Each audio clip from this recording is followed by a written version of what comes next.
Jornal da Rede Alesp. E a gente fala agora sobre os gastos médicos e também auxílio emergencial. Será que eles podem ser declarados no imposto de renda? E agora a nossa conversa é justamente com o advogado Carlos Daniel Neto, ele é doutor em Direito Tributário. Bom dia, doutor Carlos, bem-vindo ao Jornal da Rede Alesp, tudo bem com o senhor? Bom dia, tudo bem? Tudo em ordem. Seguindo como a gente consegue, não é, Carlos? Falando de imposto de renda, não é? Daqui a pouco, ali, 30 de abril, as pessoas precisam entregar o seu imposto de renda para ficar claro para todo mundo. Quem precisa declarar esse ano o imposto? Bom, a primeira coisa a fazer é não deixar para a última hora, né? A declaração de imposto de renda, é muito importante isso. E quando a gente pensa em quem deve declarar, a gente sempre pensa em quem recebeu renda, quem recebeu um volume de rendimentos. E aí, realmente, quem recebeu acima de R$ 28.560 no ano de 2020 tem que declarar, tá? Mas também quem recebeu dividendos, por exemplo, ou outros rendimentos que são isentos ou não são tributáveis, ou mesmo rendimentos que são tributados exclusivamente na fonte, como, por exemplo, um prêmio, alguma coisa desse tipo, que ultrapasse R$ 40 mil, você também é obrigado a declarar no ano, tá? Mesmo que você não tenha nada a pagar na declaração de ajuste anual. Se você for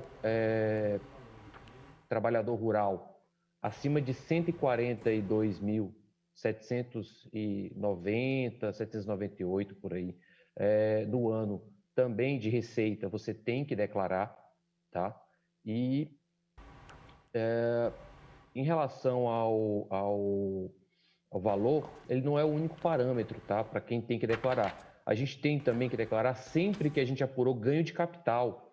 Ganho de capital é quando você aliena um bem por um valor maior do que o valor que você adquiriu ele. Então, por exemplo, você vendeu um imóvel, você vendeu um carro por um valor maior do que você comprou ele, você tem que apurar ganho de capital.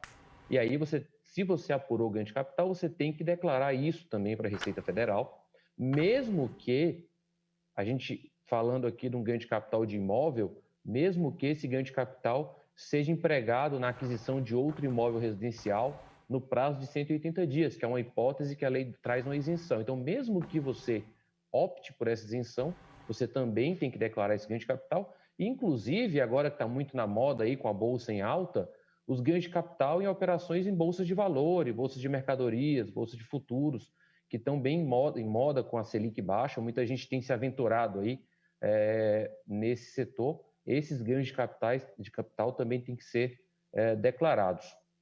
Além disso, mesmo que você não tenha tido renda nenhuma, não tive renda nenhuma em 2020, mas eu tenho um imóvel, um bem, ou um direito, uma participação em alguma empresa que ultrapasse R$ 300 mil no dia 31 de dezembro de 2020, eu sou obrigado também a fazer uma declaração só para informar a posse ou a propriedade desses bens ou direitos.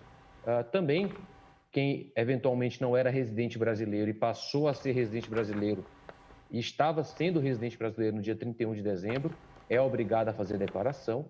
E, por último, quem é beneficiário aí do auxílio emergencial, né, nesse contexto de Covid, e tenha recebido o auxílio emergencial e tenha também outros rendimentos tributáveis superiores a R$ 22.800 aproximadamente, tá? Também tem que declarar. Ou seja, se você só recebeu o benefício e não tem uma renda superior a esse valor, não teve rendimentos outros superiores a 22.800, você não tem que declarar, tá? E aí, obviamente, se você teve rendimentos apenas de 22.800, essa faixa, mas não teve nenhum tipo de benefício emergencial, você também não tem que declarar porque está abaixo daquela faixa lá de 28.560, que é o limite de valor realmente de rendimentos tributáveis para fins de declaração. Então, são vários parâmetros que tem que ser Não observados. e não é fácil, às vezes, Carlos, para que as pessoas entendam esses pormenores da declaração do imposto de renda e talvez o que fique nesse momento mais latente de preocupação e de não entendimento é justamente do que eu falei no início da nossa entrevista sobre esses gastos médicos e auxílio emergencial. Mas começando pelo auxílio emergencial, que foi uma fala do senhor agora há pouco também, não é? Como, então, declarar no imposto de renda quem recebeu esse auxílio emergencial? Bom, o auxílio emergencial, adianto para vocês, ele é sim tributável, tá? Muita gente pergunta, mas o auxílio emergencial ele tem que ser tributado, ele é uma ajuda, ele é um subsídio que o Estado dá, ele tem que ser oferecido à tributação, tá? E ele vai ser tributado na declaração lá no campo de rendimentos. Você vai ter no campo de rendimentos informar exatamente aí o recebimento do auxílio emergencial, o valor, naturalmente, e esse valor vai ser computado no seu rendimento tributável. Você vai pagar imposto de renda em cima disso. Isso é muito importante de ser observado, porque como o Estado, eu falo a União, como a União tem um controle por CPF aí de quem recebeu o auxílio emergencial, quem deixar de informar isso na declaração de imposto de renda, em sendo o caso de declarar, né, como a gente viu logo menos, pode eventualmente cair na malha fina, porque eles vão ter as duas informações, as informações de quem recebeu e as informações dadas pelos contribuintes nas declarações de ajuste anual. Então, tem que se declarar sim e é tributável sim o auxílio emergencial aí que alcançou milhões e milhões de brasileiros no ano passado. Independentes que receberam, né, o auxílio emergencial, né, Carlos? Como é que funciona? Vamos supor, eu não recebi, mas alguém que é meu dependente recebeu. Eu tenho que também declarar, além da pessoa que recebeu? Como é que funciona? Tá. Quando a gente tem dependente, o dependente ele pode ser declarado conjuntamente, ele pode declarar, a declaração de rendimentos dele pode vir junto com a declaração do titular, da pessoa física de quem ele depende, tá? Né? Então, da mesma forma que às vezes acontece com o cônjuge, com o companheiro ou companheira, o contribuinte titular vai apresentar a declaração, vai indicar naturalmente o dependente e vai informar os rendimentos, e dentre esses rendimentos o auxílio emergencial que tenha sido recebido, tá, por esse dependente. Então, é obrigado a declarar, mas você vai declarar ali na declaração conjunta que você faz com o seu dependente, a não ser que seja uma hipótese aí que ele faça uma declaração própria, aí ele declara na declaração dele normalmente, tá? Perfeito, é importante a gente deixar claro isso, né, porque é a grande mudança, talvez, desse imposto de renda desse ano, seja justamente a declaração do auxílio emergencial. Falei no início sobre gastos médicos. Muita gente teve gastos triplicados nesse ano, né? Até que montante se pode declarar esses gastos? Todo tipo de gasto médico ou não? Há um limite? Bom, despesa médica, gasto médico, tradicionalmente, ele não tem um limite, por exemplo, como as despesas com educação, as despesas por dependente, que tem uma limitação de valor. As despesas médicas, não, elas não têm. Então, despesa médica, despesa de hospitalização e, inclusive, pagamentos para diversas áreas da medicina, como, por exemplo, pagamento para dentistas, psicólogos, fisioterapeutas, terapia ocupacional, fonoaudiólogo. Então, todos esses pagamentos são dedutíveis plenamente, sem limitação de valor da declaração de imposto de renda dos contribuintes. E também são aquelas despesas que envolvem exames laboratoriais.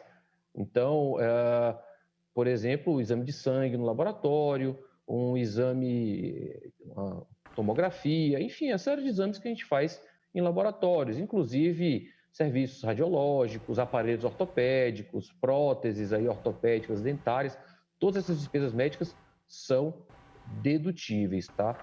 Mas tem que tomar muito cuidado, especialmente com a questão da informação dessas despesas para a Receita Federal, forma que vai ser informada, as informações que vão ser prestadas para a Receita Federal.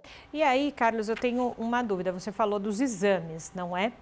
Se a pessoa tem um plano de saúde e precisou fazer algum exame fora do plano de saúde, ele tem que declarar também, é isso? Começando. Exato. O valor que você paga de plano de saúde é dedutível, tá? E se você faz algum exame fora do plano, por exemplo, nesse momento a gente tem aí O da diversos Covid, exames né? que tem exato, da Covid, que não são cobertos por todos os planos, são cobertos pelos planos, ou uma hora é coberto, outra hora não é mais coberto, né? A gente acompanhou bem essa confusão ano passado. E aí, sempre que você faz uma despesa desse tipo, você tem que naturalmente guardar toda a documentação que identifique quem foi o prestador, o CNPJ do prestador, o CPF do beneficiário, que comprove realmente descreva o serviço que foi prestado, o responsável pelo pagamento, tudo isso tem que estar bem disponível, tá? E aí, nessa situação em que você não teve cobertura do plano, a despesa que você envidou, que você teve com esse exame, ela é dedutível. Mas também tem aquelas situações em que seu plano tem uma espécie de reembolso. É muito comum que os planos tenham reembolso aí quando há algum tipo de atendimento que não é coberto pelo plano.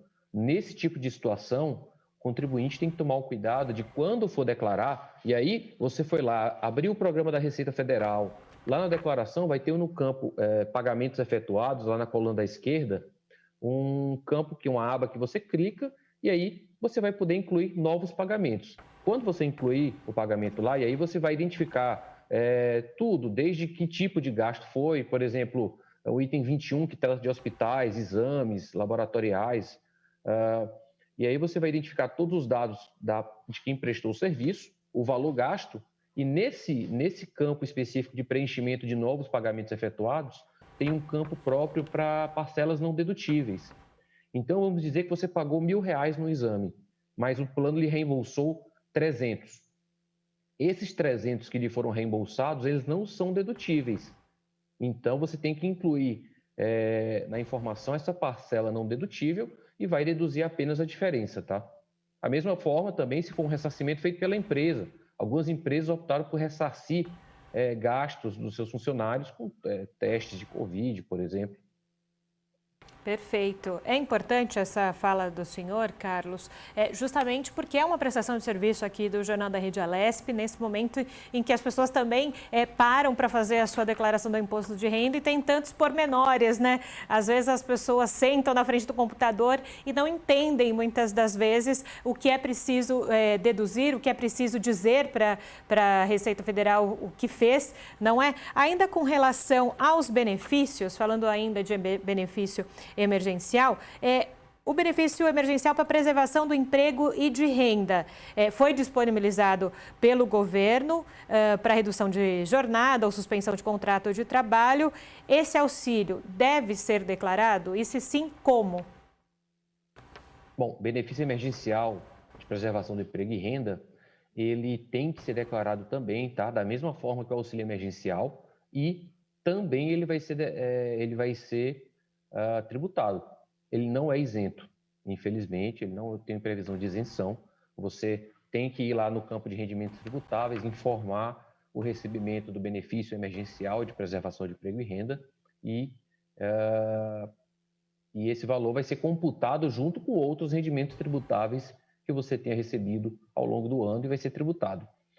Então, até uma dica para quem tem receio de errar esse tipo de informação, uma dica é sempre sempre tentar obter no sistema da Receita Federal a declaração pré-preenchida, porque ela já inclui automaticamente todos esses pagamentos que foram informados à Receita Federal vinculados ao seu CPF. É uma forma aí de tentar minimizar o risco de erro quanto ao preenchimento de rendimentos auferidos.